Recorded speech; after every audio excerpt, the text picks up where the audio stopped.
Chinese New Year is coming up. Traditionally, people decorate their home with fai chun, which are red papers written with good words. They are most often in 4-character faces. People also refresh their doorways with 4-character banners above and pairs of couplets on both sides. People burn 5 crackers, which in Chinese are called Mahjong, because they were initially bamboo stuffed with explosive to scare away the monster Lin in old Chinese legends and to expel evils. Today, this tradition is mostly banned for its risk to people. More often today, people play Mahjong during Chinese New Year, not only because it is a good social game for 4 or more persons, but because its cracking sound creates a lively and bustling ambience, or in Chinese terms, "yip lao," even without any firecrackers. To capture this, I have created a couplet from an older version about firecracker, which literally means, in the cracking sound of Mahjong, the old year passes. Seeing the 4 walls of Mahjong everywhere, families celebrate the arrival of a new year. Apart from this, we have also created a few interesting pairs and collect others to do a virtual exhibition with my tech startup ECVR.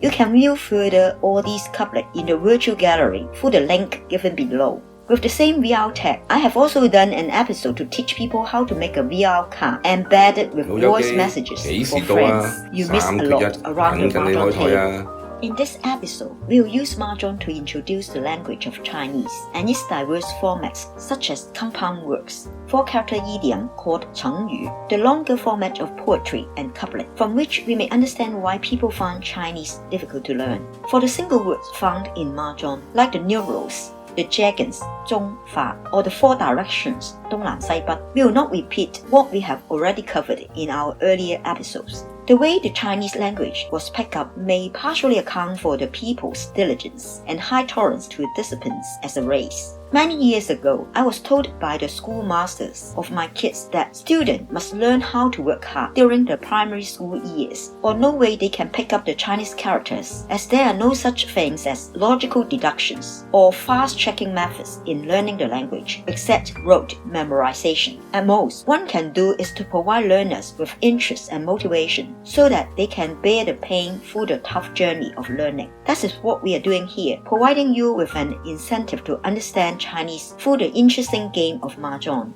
Most people know Chinese characters are in the block form and cannot read directly as they are not made up of syllables. Even though they are a set of radicals in building up the words that show their related areas, they give little hint about how a character sounds and what it means. Again, despite that some Chinese characters originated from pictogram, no one can easily relate their modern forms with their pictorial roots anymore, as they have transformed so much in their evolution. For the same syllable, a different tone can mean a different word. And in the Chinese official language, 普通话, there are 4 tones, while in Hong Kong Cantonese there are 9. Even a syllable is recognized at the right tone. It can be many possible words with different meanings. One has to put them in the context in order to know exactly which word is being referred to. Words with individual meanings can be combined to create compound words. For example, the Chinese word for Mahjong is made up of the word ma, meaning small, 雀, meaning bird. When it is combined, it means the specific species of birds, sparrows, and at the same time, the game of Mahjong. Apart from 2 characters, compound words can be made up of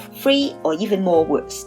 In classical Chinese, the language is highly efficient with a lot of meaning condensed into a few words. 成语, the 4 characters idioms, a form of poets from the past, are still very much part of our daily languages. In Mahjong, apart from the conventional season and flowers tiles, genres of other things like the 4 profession 语教耕讀, or the 4 scholarly art 琴棋書畫, or the 4 characters idiom have been used, such as these poetic pairs, breeze over lake and moon amidst the mountain, or spring visit to mountain and summer visit to lotus pond. People also put their wishes into these 4 tiles, like all the good things, or even the wish to reunite the country after the Japanese invasions during Second World War.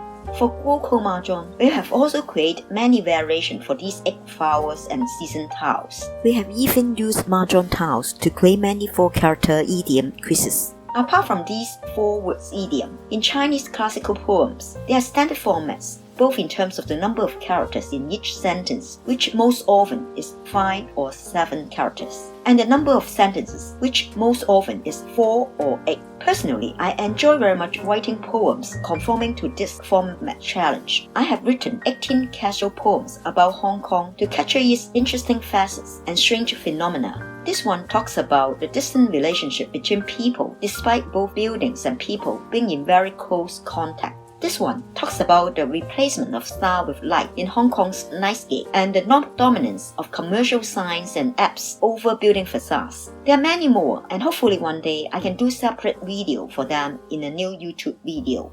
As mentioned at the beginning, Chinese also got this very special format of couplet, which are made up of 2 sentences of the same length, running in parallel, with each character corresponding to the other counterparts. Nouns will be paired with nouns, words with words, numerals with numerals, and so on. As a highly condensed and easy to remember format, I have also made a pair of couplets to state my belief in the responsibility of being a designer and architect. In the end, I would like to share these extraordinary forms of Chinese literature. Since Chinese characters comes as separate blocks like the beads in a chain, this poem works as a loop, and one can subdivide it into 4 sentences at any point and read from that point onwards.